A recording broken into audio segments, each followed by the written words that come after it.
मेरी साधना को सजीव एवं पूर्ण बनाने के लिए मेरे ही प्रभु के रूप में विराजमान आप सभी सत्संग प्रेमी माताओं, बहनों और भाइयों के चरणों में सादर प्रणाम।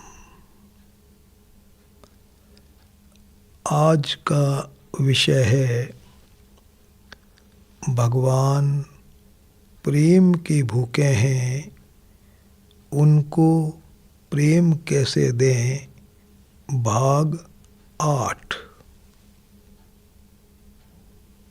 इस विषय पर हमारी 7 सभाएं पहले हो चुकी हैं।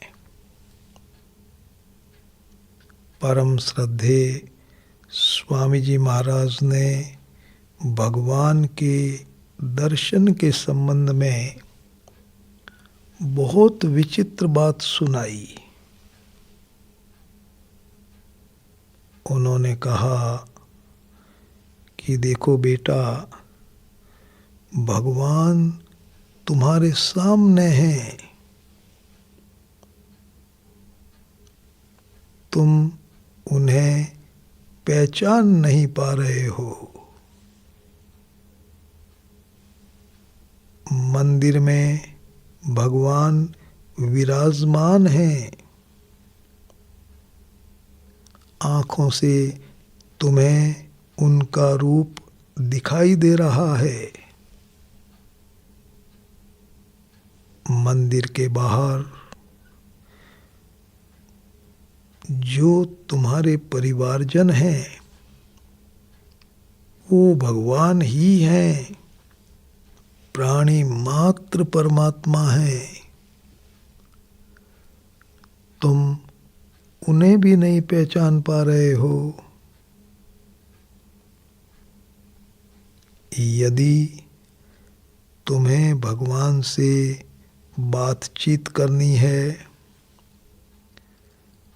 भगवान को पहचानना है, तो भैया जीवन में एक साधना करो, प्रतिज्ञा करो। कौन सी प्रतिज्ञा? मैं भगवान को प्रेम देऊंगा। देखो वो प्रेम से ही पहचानने में आएंगे। कहने लगे कि इस प्रेम साधना को तुम अपने परिवार के सदस्यों से आरंभ करो। सुगमता रहेगी, सुविधा रहेगी। तुम्हारे माता पिता, पति पत्नी, संतान, भाई बहन सब परमात्मा ही हैं। इनको प्रेम देओ, प्रेम देओ, प्रेम देओ। रामचरितमानस में स्पष्ट रूप से लिखा है, बहुत सुंदर चौपाई है। हरि व्यापक सर्वत्र समाना, प्रेम ते प्रगट होई मैं जाना। भैया जी, इस चौपाई को आप याद कर लें, 10 मिनट में याद हो जाएगी। अच्छी तरह से इसके अर्थ को समझ लें। हरि व्यापक सर्वत्र समाना, भगवान सब जगह समान रूप से व्याप्त हैं। समस्या केवल इतनी है कि वो दिखाई नहीं दे रहे हैं। भैया जी, आंखों पर प्रेम का चश्मा लगाओ। प्रेम के चश्मे से जब आप देखेंगे ना, तो आपको संसार के कण कण में परमात्मा नजर आएंगे। हरि व्यापक सर्वत्र समाना, प्रेम ते प्रगट होई मैं जाना। शंकर भगवान ने कहा, भगवान सब जगह समान रूप से व्याप्त हैं। प्रेम देने से वो प्रकट हो जाते हैं, दिख जाते हैं। सुविधा की दृष्टि से, सुगमता की दृष्टि से इस प्रेम साधना को परिवार वालों से आरंभ करो। पत्नी को प्रेम देओ, पति को प्रेम देओ, माँ को प्रेम देओ, पिताजी को प्रेम देओ, बच्चों को प्रेम देओ, भाई को प्रेम देओ, बहन को प्रेम देओ, ननंद को प्रेम देओ, भाभी को प्रेम देओ, देवरानी को प्रेम देओ, जेठानी को प्रेम देओ। प्रेम देओ भैया जी, प्रेम देओ। परिवार जनों में परमात्मा के दर्शन हो जाएंगे। प्रेम देओ। एक और रहस्य की बात संत ने बताई, और वो बात ये बताई कि भगवान ने हर भाई को, हर बहन को प्रेम देने की अपार शक्ति दी है। आपके पास में प्रेम देने की ताकत है। भगवान ने आपके कलेजे में प्रेम का एक बहुत बड़ा समुद्र बनाया है। प्रेम आपके पास में है। प्रेम देने की स्वाधीनता भी आपको दी गई है। आप प्रेम दे सकते हैं, ये स्वाधीनता है आपको। प्रेम देने में कोई कठिनाई नहीं है। और याद रखना, आप प्रेम देना जानते भी हैं। सीखने की जरूरत नहीं है। आपको प्रेम देना आता है। तो भैया जी, हम प्रेम क्यों नहीं दे पा रहे हैं? सब कुछ तो है अपने पास में। प्रेम देने में क्या बाधा है? संत ने बताया कि प्रेम देने में बहुत बड़ी एक बाधा है,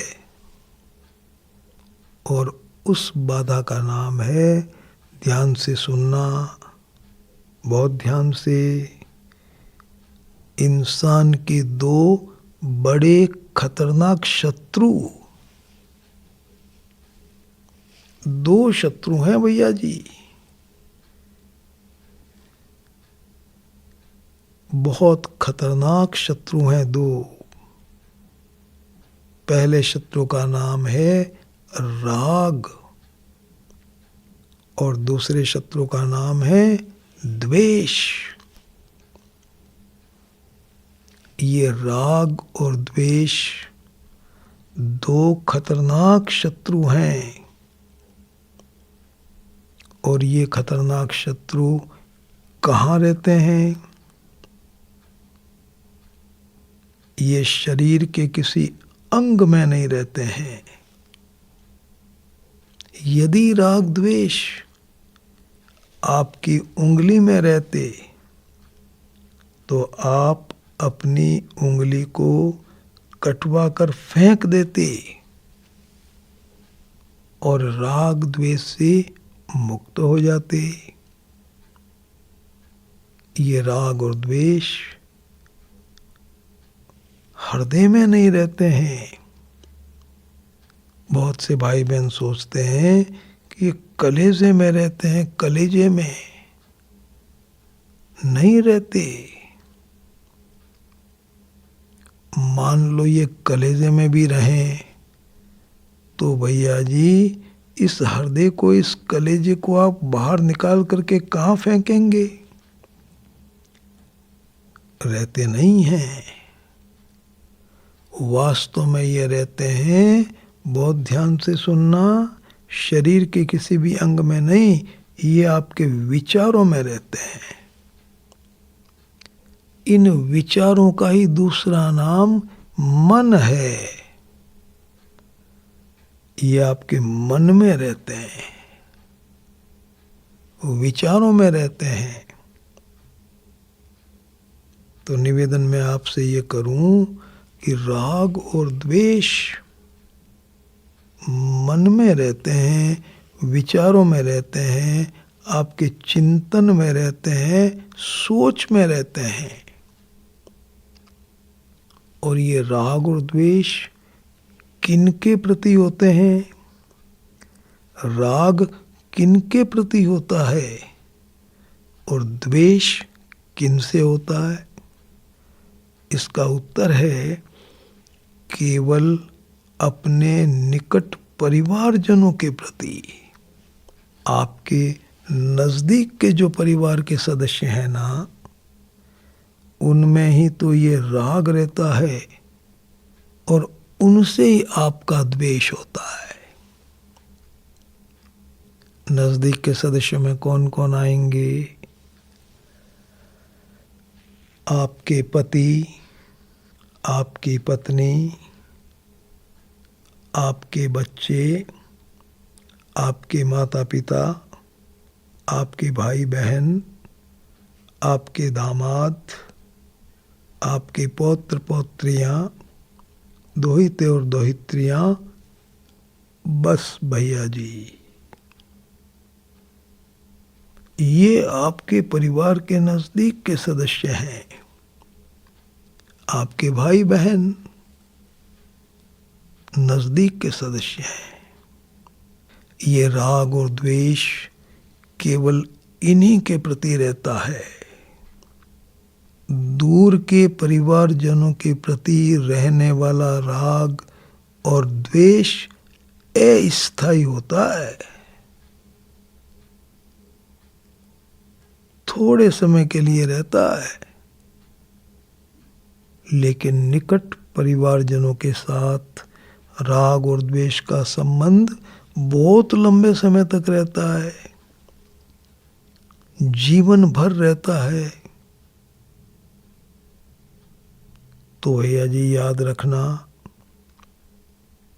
प्रेम देने में मुख्य बाधा क्या है? अरे प्रेम आपके पास में है, अपार प्रेम है, आपको स्वाधीनता भी है प्रेम देने में, आप प्रेम देना जानते भी हैं। आपने ये भी सुन लिया कि सामने वाले परिवारजन साक्षात परमात्मा हैं और इनको प्रेम देने से मेरे जीवन का सब काम हो जाएगा। उच्चतम साधना है ये प्रेम। फिर भी आप इस साधना को कर नहीं पा रहे हैं, तो बाधा क्या है? बाधा है राग और द्वेष। मेरे भाइयों और बहनों, बहुत सावधानी से सुनना। जब तक आपके कलेजे में राग और द्वेष रहेंगे, आपके मन में ये राग और द्वेष रहेंगे, तब तक आप भगवान को प्रेम दे नहीं पाएंगे, दे नहीं पाएंगे, दे नहीं पाएंगे। आपका जीवन बेकार हो जाएगा, बर्बाद हो जाएगा। मानव जीवन की हत्या हो जाएगी, मानव जीवन असफल हो जाएगा। 84 लाख योनियों में आपको भटकना पड़ेगा। प्रेम दे ही नहीं सकेंगे आप। जिसमें आपका राग होता है उसे जो प्रेम दिया जाता है भैया जी, उसका नाम तो रहता है मोह, स्वार्थ। वो प्रेम है ही नहीं। और जिससे आपका द्वेष होता है उसको तो आप प्रेम दे ही नहीं सकते। कैसे देंगे उसको प्रेम?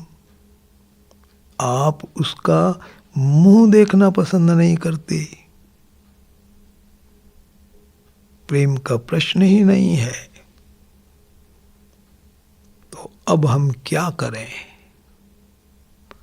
इस बाधा को खत्म करें। किसी के प्रति भी, परिवार के किसी भी सदस्य के प्रति हमारे मन में कण मात्र भी राग नहीं रहना चाहिए और कण मात्र भी द्वेष नहीं रहना चाहिए। केवल प्रेम रहना चाहिए। प्रेम के अलावा कुछ नहीं रहना चाहिए। राग और द्वेष मिटते ही प्रेम की साधना स्वतः होने लगेगी भैया जी, स्वतः स्वतः स्वतः। और इस प्रेम साधना से इन परिवार जनों में साक्षात प्रभु के दर्शन होंगे। राग और द्वेष को मिटाने के लिए इनको भली भांति समझना पड़ेगा। निवेदन कर रहा हूं मैं आपसे, राग किसे कहते हैं और द्वेष किसे कहते हैं। यदि आपको आपके परिवार का कोई भी सदस्य प्यारा लगता है, अच्छा लगता है, प्रिय लगता है, और क्यों प्रिय लगता है? इसलिए प्रिय लगता है कि आप मन में सोचते हैं कि इसने मेरी बहुत सेवा की है, वर्तमान में भी कर रहा है और भविष्य में भी करेगा, भविष्य में भी करेगा। इसलिए वो आपको प्रिय लगता है और इसी कारण से आप उसकी जरूरत महसूस करते हैं कि मेरे परिवार का ये प्यारा सदस्य मेरे साथ रहना चाहिए, मेरे पास रहना चाहिए, ये मेरी बहुत सेवा करता है, ये मेरे लिए बहुत उपयोगी है। आप उसकी ज़रूरत महसूस करते हैं, बड़ा प्यारा लगता है वो आपको। तो ये जो आपकी प्रियता है, उसकी ज़रूरत महसूस करना है, इसको कहते हैं राग। ये राग है भैया जी, इसको राग कहते हैं। देखो, ये जो राग है उसका नुकसान बताता हूं मैं आपसे। राग का नुकसान, राग 24 घंटे आपको परेशान नहीं करेगा। राग का नुकसान आपको अभी महसूस ही नहीं होगा। आपको बेटा प्यारा लगता है, पत्नी बहुत प्यारी लगती है, पति बहुत प्यारे लगते हैं, कोई नुकसान महसूस होता है क्या आपको? पत्नी आपको बहुत प्यारी लगती है, आप पत्नी को बहुत प्यारे लगते हैं। बेटा आपको बहुत प्यारा लगता है और आप बेटे को बहुत प्यारे लगते हैं। बताइए कहाँ नुकसान हुआ? राग का नुकसान आपको अभी महसूस नहीं होगा, अच्छा अच्छा ही लगेगा, लेकिन याद रखना राग आपको उस दिन बहुत रुलाएगा, बहुत रुलाएगा, बहुत रुलाएगा। जिसमें आपका राग है वो भगवान के घर चला जाएगा। जब वो भगवान के घर चला जाएगा ना, उस दिन भैया जी आपको बहुत दुख होगा, बहुत दुख होगा, बहुत दुख होगा। और याद रखना जितना गहरा राग होता है न रहने पर उतना ही गहरा दुख भी होता है। बेटे में बहुत गहरा राग है तो बेटे के न रहने पर उतना ही जबरदस्त गहरा दुख होगा आपको। एक गंभीर प्रश्न मैंने संत से पूछा। मैंने कहा महाराज बेटे में मेरा राग है, बेटे के न रहने पर मुझे भीषण दुख होगा, ये मैं जान गया, लेकिन यदि मेरा बेटा मेरे सामने भगवान के घर नहीं जाए और मैं ही भगवान के घर पहले चला जाऊं, तो फिर बेटे में राग है, उसका नुकसान मेरे को कैसे होगा? फिर तो नुकसान होगा ही नहीं। तब संत ने बताया कि बेटा नुकसान तो होगा। कैसे होगा? बोले जिसमें तुम्हारा राग है अंतिम समय में, अंतिम समय का मतलब जब तुम मरोगे तो उस समय जिसमें तुम्हारा राग है उसकी तुम्हें याद आएगी, उसको छोड़ने का भयंकर दुख होगा और उसकी याद में मरोगे तो तुम्हारी सद्गति भी नहीं होगी, सद्गति नहीं होगी। निवेदन में आपसे ये करना चाहता हूं कि राग से आपको नुकसान ही होगा। प्रेम की साधना तो आप कर ही नहीं पाएंगे। जो प्यारा लगता है आपको भैया जी उसको आप प्रेम देते हुए दिखाई देंगे।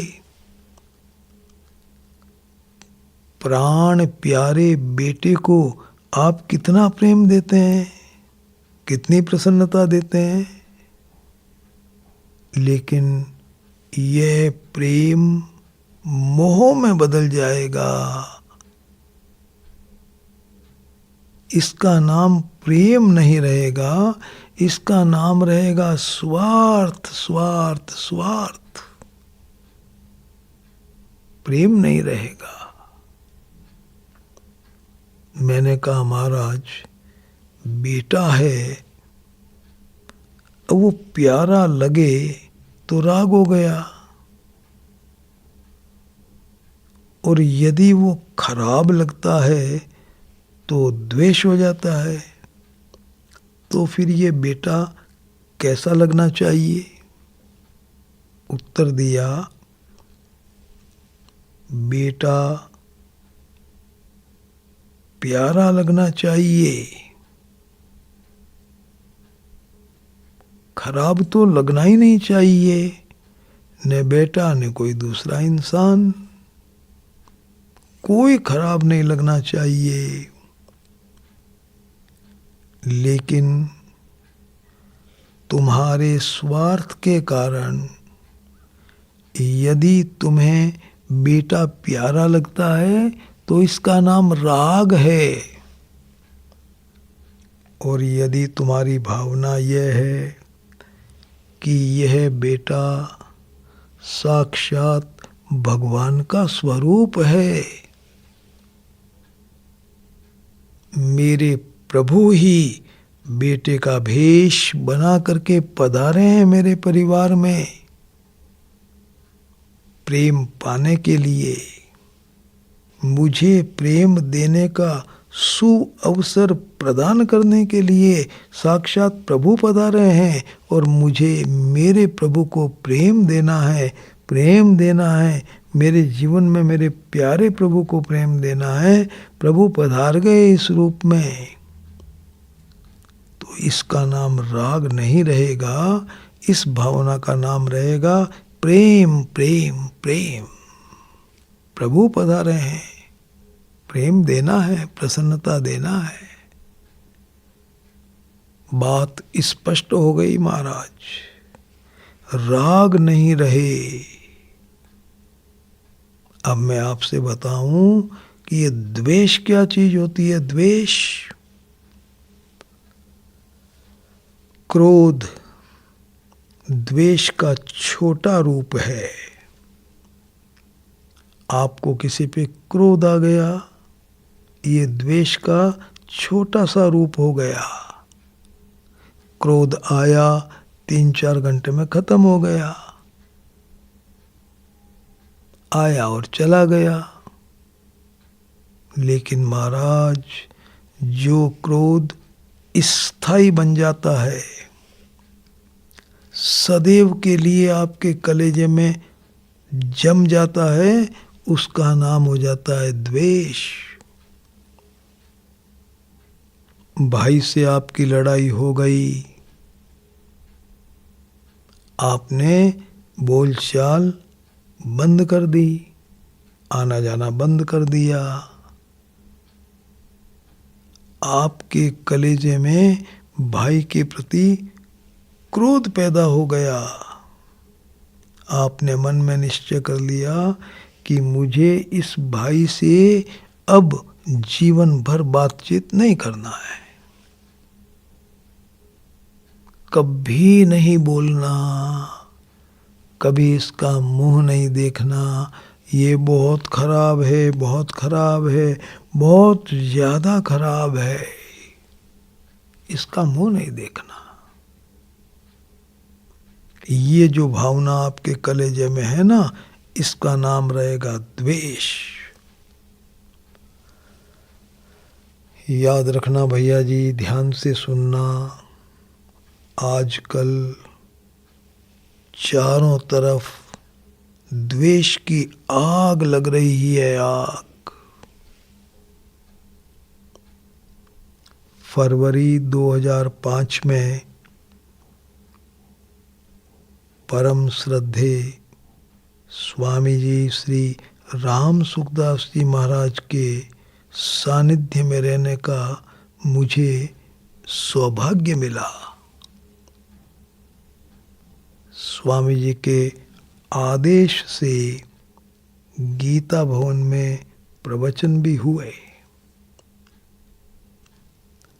स्वामी जी महाराज ने उस दौरान मुझसे कहा कि बेटा, इस समय आग लग रही है, आग, चारों तरफ लड़ाई लड़ाई लड़ाई लड़ाई, बहुत विरोध हो गया है, द्वेष बहुत फैल रहा है।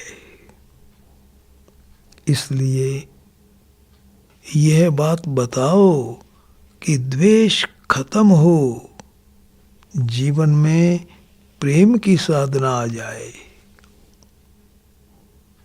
याद रखना, ये द्वेष भी परिवार के सदस्य के प्रति होता है। यदि आपको आपके परिवार का कोई भी सदस्य खराब लगता है, खारा लगता है, अप्रिय लगता है, इसका नाम द्वेष है। इसका नाम द्वेष है।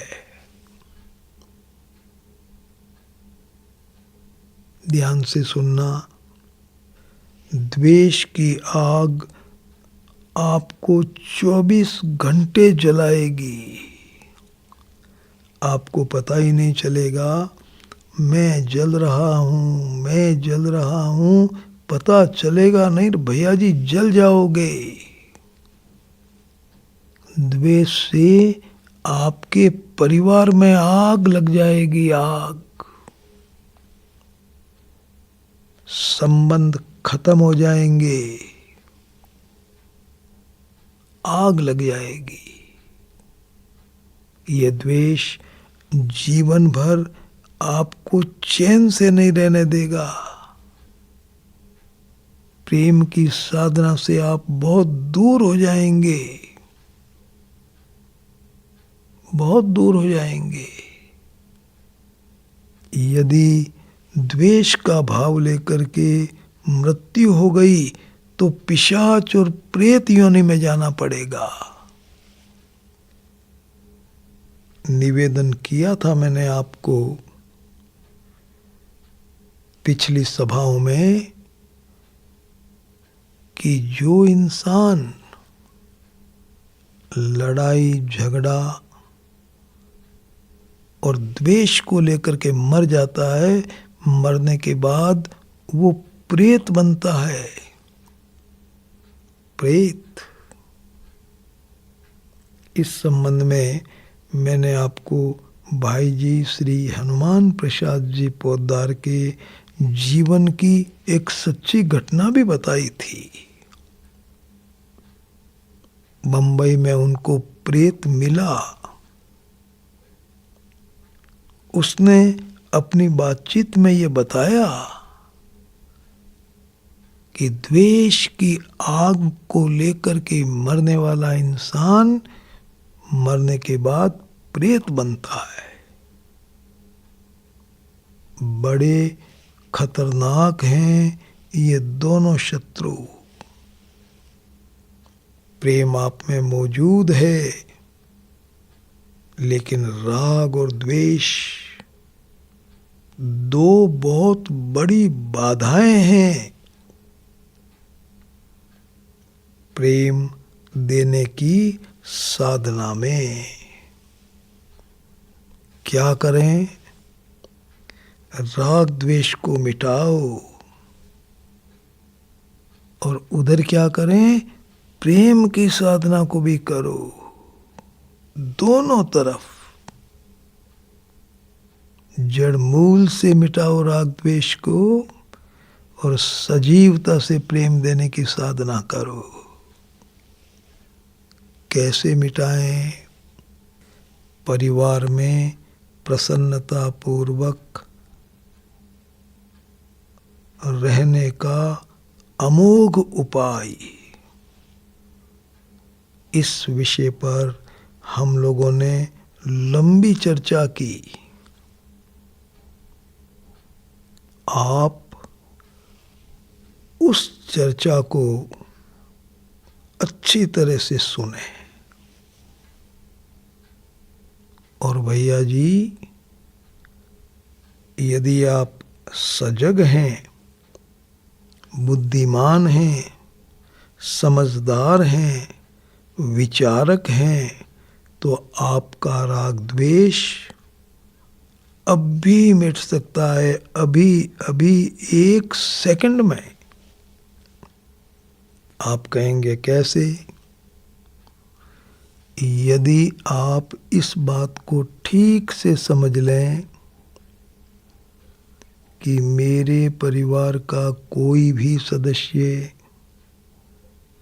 मुझे किसी भी प्रकार का सुख दे ही नहीं सकता, न तो उसने मुझे कोई सुख दिया न इस समय दे रहा है और न भविष्य में दे सकता है।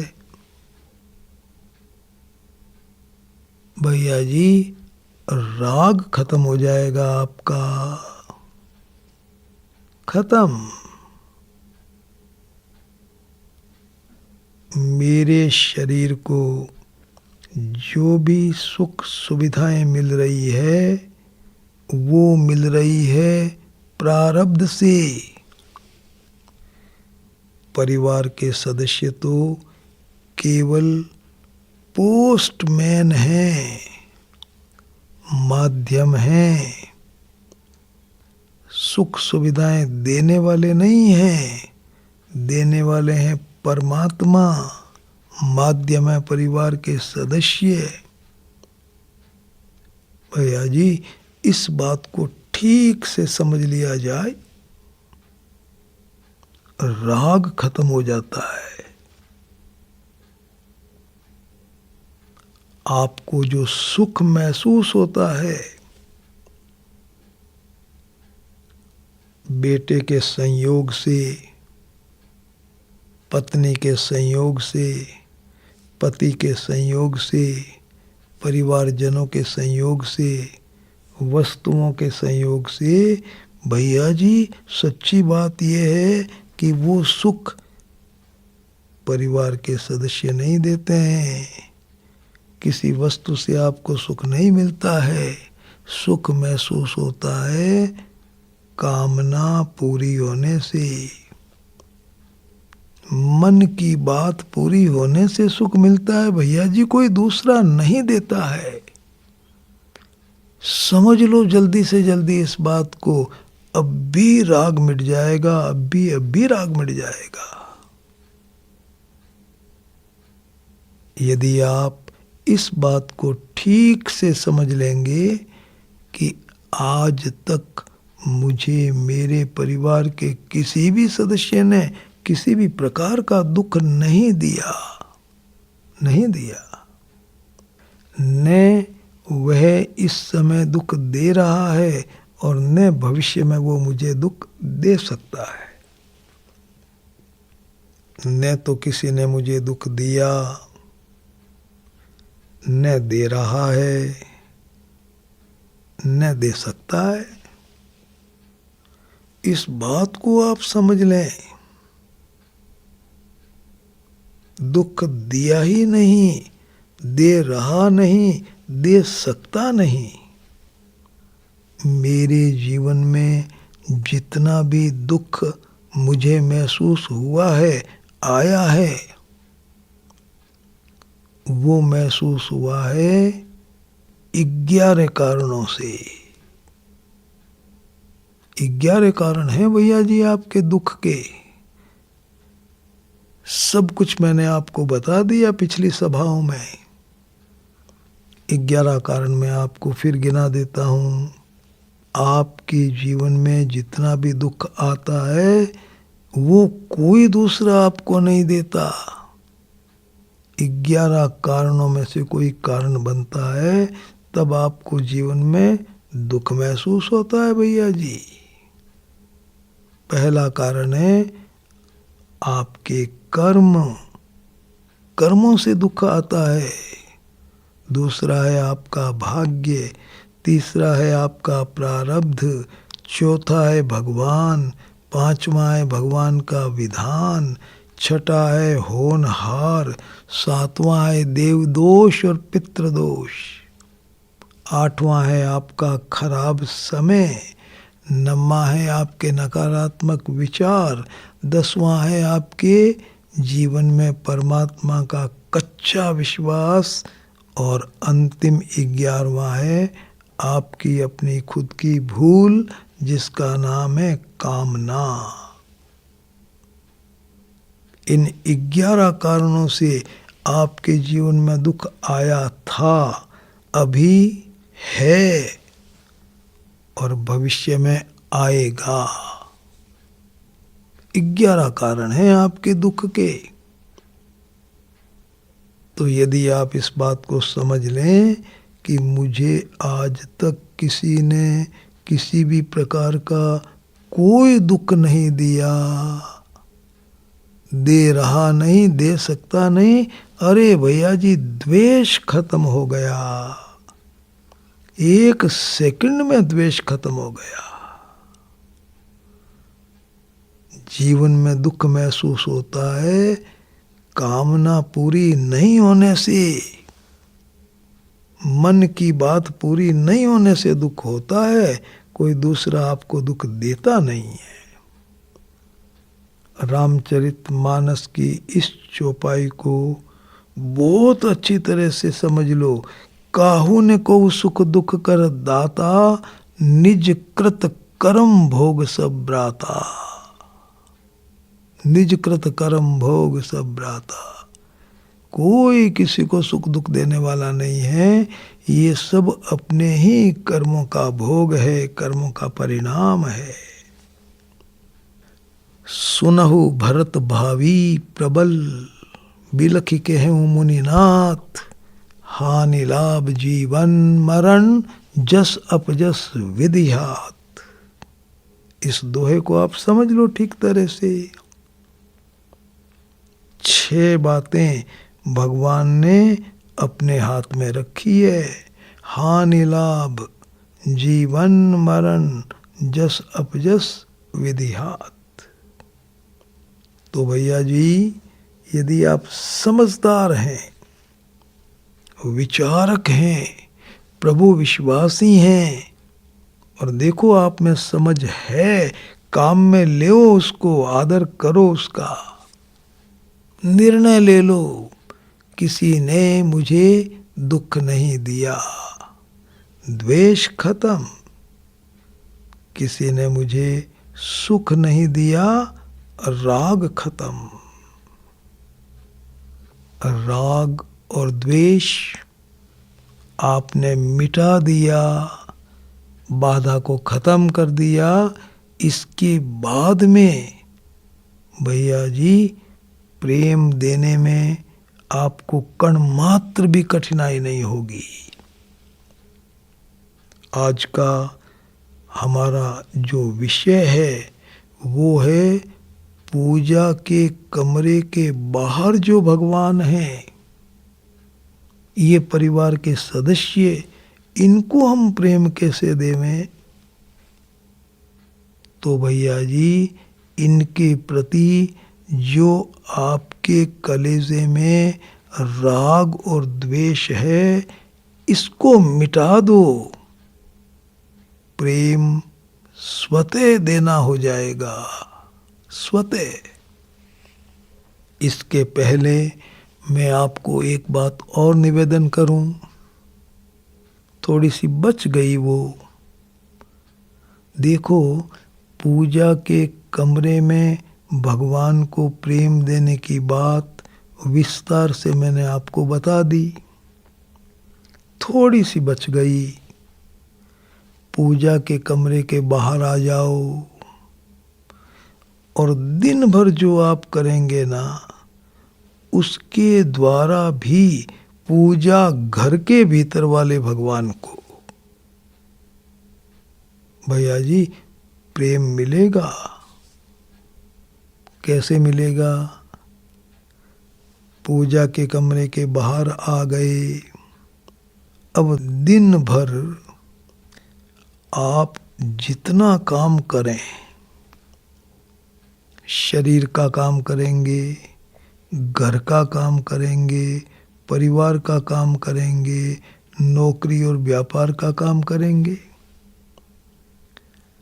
तो जितना काम करें दिन भर, उस समय आपके मन में ये बात याद रहनी चाहिए, ये मेरे प्रभु का काम है।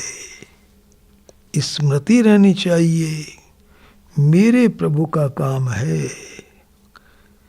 और इस काम को मैं प्रभु की प्रसन्नता के लिए कर रहा हूँ।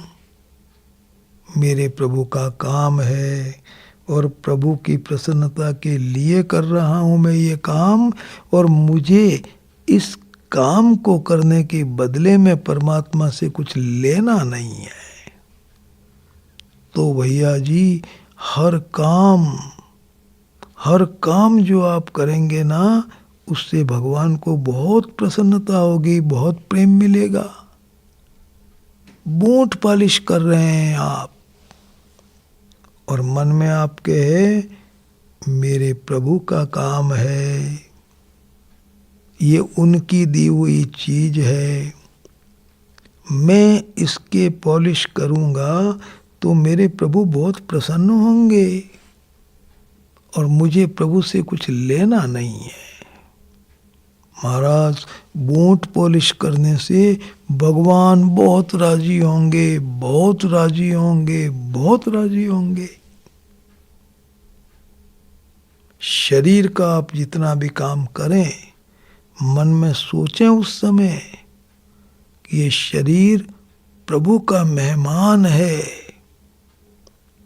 और भगवान के इस मेहमान का मैं काम करूंगा, भगवान के इस मेहमान की मैं सेवा करूंगा तो मेरे प्रभु बहुत प्रसन्न होंगे। तो महाराज, शरीर के आप जितने भी काम करेंगे, घूमना फिरना, खाना पीना, सोना उठना बैठना, जितने भी काम करेंगे, उन सब कार्यों से भगवान बहुत राजी होंगे। पूजा घर में बैठे हुए जो भगवान है ना, वो राजी बहुत होंगे, राजी बहुत होंगे। तो पूजा के कमरे के बाहर आने के बाद भी पूजा के भीतर वाले भगवान को आप प्रेम दे सकते हैं। दे सकते हैं क्या? देना ही चाहिए। उनके शरीर को उनका मेहमान मान करके शरीर की खूब सेवा करो। मन में भावना रखो, मेरे प्रभु का एक मेहमान है, इसकी सेवा करने से प्रभु बहुत प्रसन्न होंगे। वापस उनसे मुझे कुछ लेना नहीं। तो शरीर की सेवा से प्रभु बहुत प्रसन्न होंगे भैया जी, बहुत प्रसन्न होंगे। स्नान कर रहे हैं और मन में भाव है कि प्रभु शरीर आपका दिया हुआ है, आपके शरीर को मैं स्नान करवा रहा हूँ। याददाश्ती रह गई ना परमात्मा की। और आपके शरीर को स्नान कराने से आप बहुत राजी होंगे, आपको बहुत प्रसन्नता मिलेगी, इसलिए मैं स्नान करा रहा हूँ और आपका ये काम करने के बदले में मुझे आपसे कुछ चाहिए नहीं।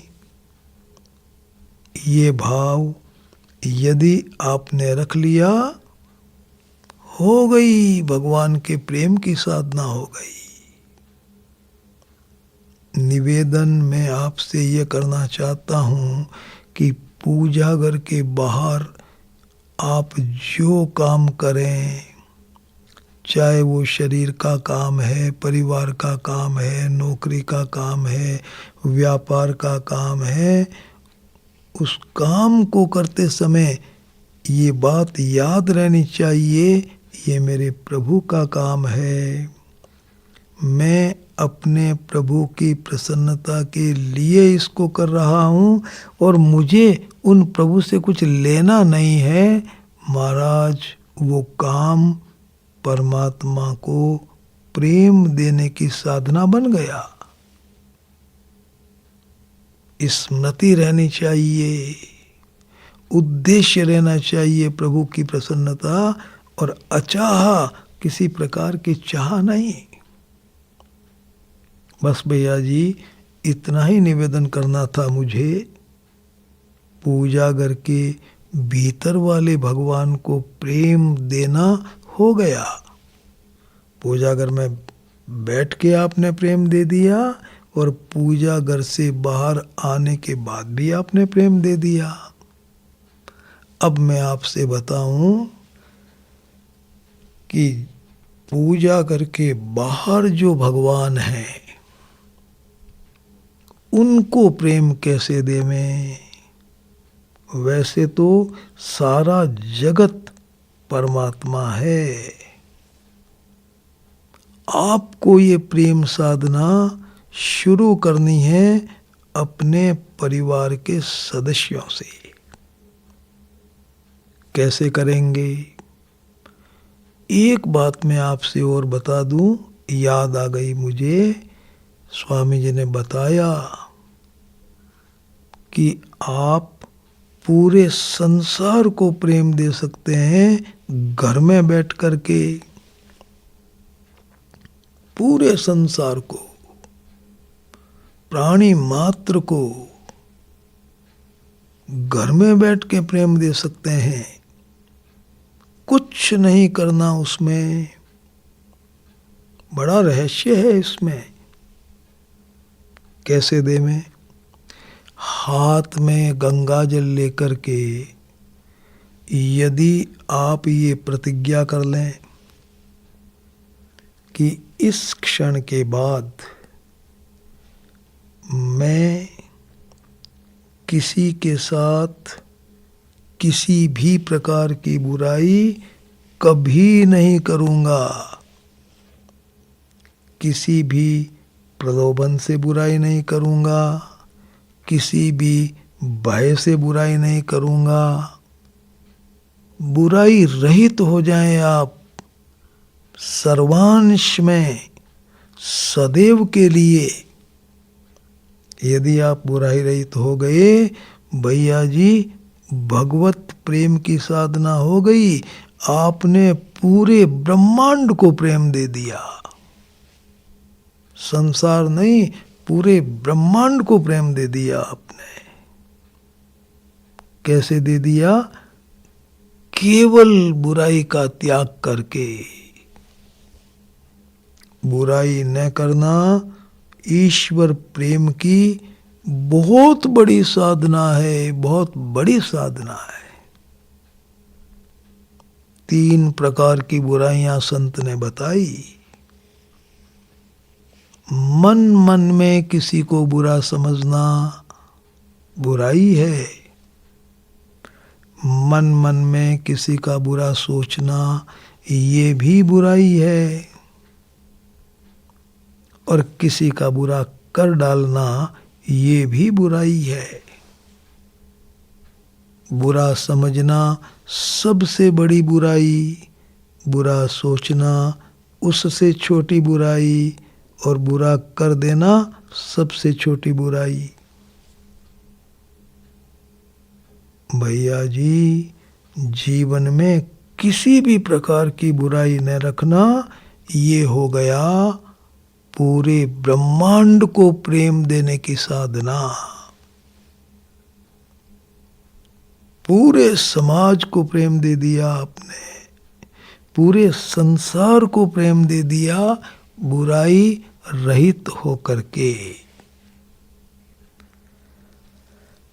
अब आओ भैया जी, ये जो परिवार के सदस्य हैं ना, इनको प्रेम दो। मेरे मन में आया कि परिवार के सदस्यों से इस प्रेम साधना को क्यों आरंभ करें। इसका एक विशेष कारण है। और वो विशेष कारण क्या है भैया जी? परिवार के सदस्यों में आपका बंधन है। परिवार के सदस्यों में आप फंसे हुए हैं। आप जानते हैं ये बंधन क्या होता है? ये फंसावट क्या चीज है? परिवार के सदस्यों में किसी भी प्रकार की प्रतिकूलता आती है, उन पर कोई संकट आता है, कोई विपत्ति आती है ना, तो आपको दुख होता है, आपको चिंता होती है, मानसिक तनाव हो जाता है, डिप्रेशन हो जाता है, हलचल हो जाती है, आपको घबराहट हो जाती है। ये जो दुख होना, चिंता होना, तनाव होना, इसी का नाम बंधन है। इसी का नाम बंधन है भैया जी। परिवार के सदस्यों पर कोई विपत्ति आ गई तो आप उनकी सेवा करो, उनके प्रति कर्तव्य का पालन करो, उनकी मदद करो, सहयोग करो, उनकी विपत्ति को दूर करो। ये बंधन नहीं है ऐसा करना, बंधन है चिंता हो जाना, दुख होना, हलचल हो जाना, इसका नाम बंधन है।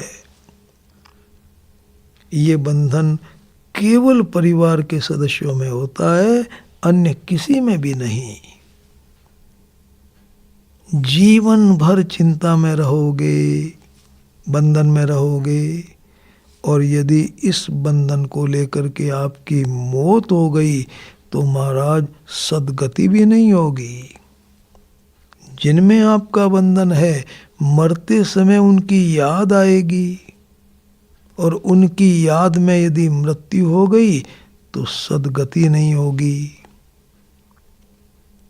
बताया था मैंने आपको, गुरु नानक देव जी के भजन से सुनना आप उनको, परिवार में प्रसन्नता पूर्वक रहने का अमोघ उपाय, वहां सब कुछ बताया हुआ है। जिनमें बंधन होता है, जीवन भर उनकी चिंता में आदमी फंसा रहता है। मरते समय उन्हीं की याद आती है, उनको छोड़ने का भीषण दुख भी होता है। अंतिम समय में उनकी याद में मरने से आगे की सद्गति भी नहीं होती। बेटे की याद में मरने वाला व्यक्ति बार बार भैया जी सुअर बनता है। पति या पत्नी की याद में मरने वाला इंसान वैश्या बनता है। निवेदन में आपसे ये करना चाहता हूं कि ये जो बंधन है, फंसावट है, ये केवल परिवार के सदस्यों में है। इसलिए भैया जी संत ने मुझे समझाया कि भगवान को प्रेम देने की ये साधना अपने परिवार से शुरू करो। विस्तार से चर्चा करूंगा मैं इसकी आगे की सभा में। देखो समय भी पूरा हो गया, इंतजार करना पड़ेगा आपको अगली सभा तक।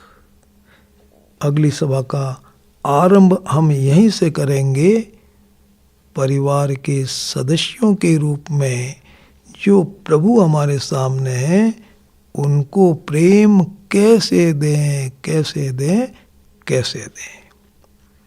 सादर प्रणाम।